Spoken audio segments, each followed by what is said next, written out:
Welcome back to the Indie Devlog series for UNCARTUNATE. This is part number 2 where we talk about the map editor. And last time I mentioned that the map editor was still a little bare bones and that we still needed to add a lot of things and functionality. But today I want to take a closer look into the map editor and take a look at it as it is right now. So we actually show the progress that we're making and the differences before and after, instead of just showing the final product and then maybe getting feedback that it doesn't look or work good. You know, we're trying to avoid that. We're trying to involve all of you into the process of developing this game.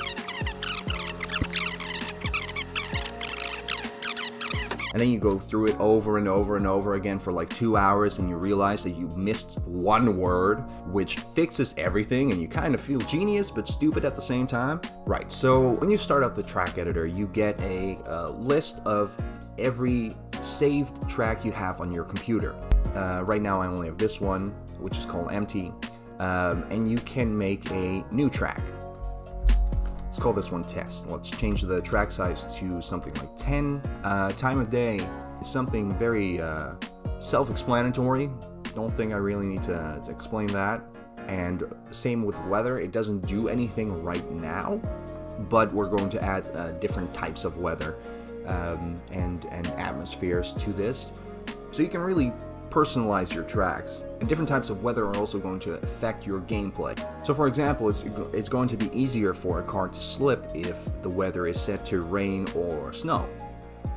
But we're also going to have like storms with whirlwinds and thunder that actually like strikes somewhere on the map.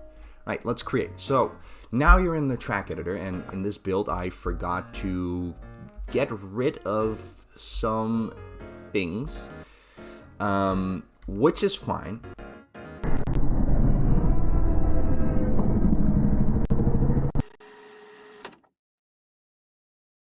Right, so what we have is the track menu here. Down here you can change the color of the track with the sliders, and then you have the different types of tracks here. We are going to add a campaign section to this game with different chapters, and each chapter will contain a few different levels that we're going to create. Each chapter will have a different theme. So for example, as you can see here in the top, it's chapter 0, it's the tutorial. So these are basically tutorial tracks. So you can place them, obviously you can rotate, you can zoom out to get a better look at everything that you're making. You can zoom in if you want. What you can also do, what we have slopes, for example. We are going to add different layers of building. So you can change the build height, obviously, which is going to add layers and layers of fun. But yeah, so you can do all these different types of things. And now we're in play mode. And here you can also test your map to see if it actually works. You can place checkpoints if you want. It doesn't entirely know what to do because it only has one checkpoint, so it doesn't exactly know what to do driving into it. So it's kind of funny to see. So like I said, what we also have is we have different chapters with different types of tracks, different types of vehicles, different types of everything. It's a whole different theme.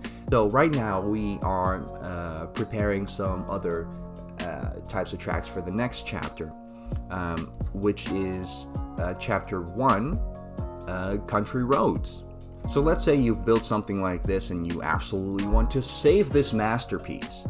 What you can do is you can go down here and click the save button, and it says that it saved the game. So when we go back to this screen with all our saved tracks, you can actually see that it's in there with the date of today, at least the date that I'm recording this.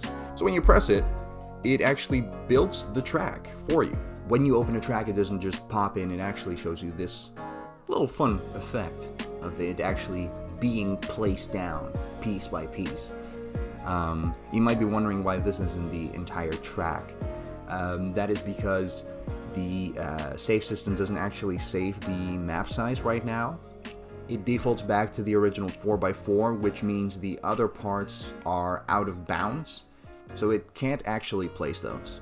like I said, there are still many things that we need to add. There's still many things we need to change and do, and all of that is going to happen. But for now, this is kind of the base of the track editor. And yeah, I really hope all of you enjoyed what you've seen so far. I hope you're excited for what this game will eventually be. So yeah, if you want to support the project and this channel, you can do that by going into our Patreon, which I will link down below and put on the screen right now. Donating will give you access to our private Discord where we can chat and you can share ideas that you think would really fit into this game, and will also grant you access to the track editor once it's ready for public release. So yeah, that's cool. But yeah, besides that, I thank you so much for watching again. Next time we are going to talk about something completely different, but we might still need a little more time to